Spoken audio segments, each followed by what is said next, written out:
to introduce the President of the United States.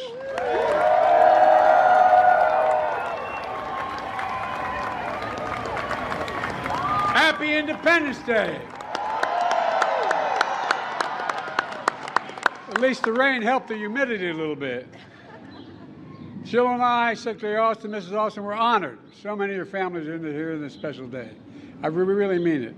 You represent only 1%, not quite 1% of the American population, but you keep 99% of the rest of the population safe. It's you. You're all volunteers. You do it. You know, I got in trouble for saying this years and years ago, but I make no apologies for it. We have many obligations as the government, but only one truly sacred obligation, sacred, to prepare those we send into harm's way and to care for them and their families when they come home, and when they don't, their families. We got a long way. We're all part of that long chain of patriots that stretches back to our nation's founding, that's given life to the very idea of America.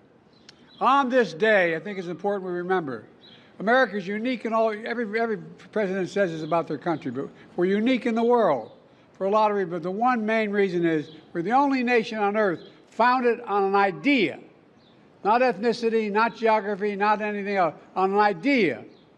The idea is contained in that we hold these truths to be self-evident, that all men and women are created equal, endowed by their Creator with certain inalienable rights. We mean it. We've never fully lived up to it. We've never, ever walked away from it. And it's because of you. As your Commander-in-Chief, along with the Vice President and the Secretary of Defense, I want to thank you for your service and your sacrifice. Let me close with this. Last month, Jill and I traveled to Normandy, France to commemorate the 80th anniversary of D-Day. We met with American veterans, some of them about 12 or 14, over 102 years old. Veterans who we toured the battlegrounds, went to the cemeteries, and looked at what was happening. There should be no question about it. All those who served as members of the military were heroes, genuine heroes, heroes for freedom, democracy, and America. Look, now decades later, we have to look at ourselves and ask the question, will we stand for freedom again? Will we stand for democracy? Will we stand together as Americans? I believe we will and we can.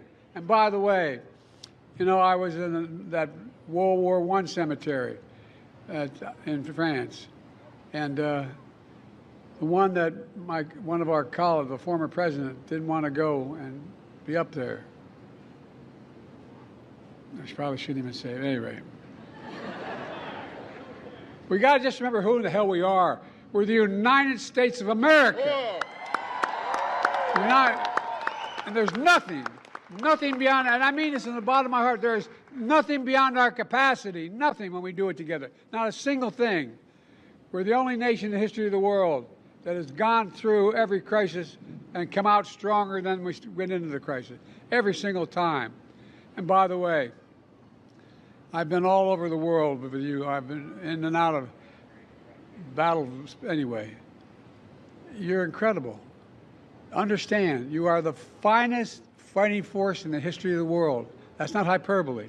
In the history of the world, there's never been another military as powerful, as decent, and as giving as our military. I'm so damn proud to be your Commander-in-Chief. Happy 4th of July.